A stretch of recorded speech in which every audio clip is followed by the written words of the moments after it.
দক্ষিণ পূর্ব এশিয়ার আধ্যাত্মিক জনপদ ফটিকছড়ির মেজবান্ডার দরবার শরীফ জিয়ারত করেছেন চট্টগ্রাম বিভাগীয় কমিশনার ডক্টর মোহাম্মদ জিয়াউদ্দিন।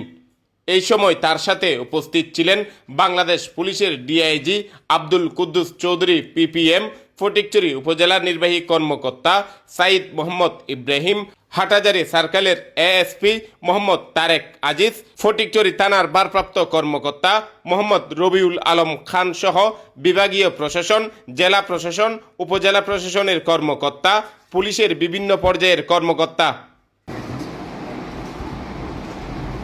মেজবান্ডার দরবার শরীফের পক্ষ থেকে গাউসিয়া আহমদিয়া মঞ্জিলের সাজ্জাদা নশীন আওলাদে রাসূল সাল্লাল্লাহু আলাইহি ওয়াসাল্লাম আঞ্জুমানে মুত্তাবিনে গৌসে মেজবান্ডারের ভারপ্রাপ্ত সভাপতি হযরত শাহ সুফি সৈয়দ হুসেন রাইফ নুরুল ইসলাম রুবাব মেজবান্ডারি চট্টগ্রাম বিভাগীয় কমিশনারকে স্বাগত জানান।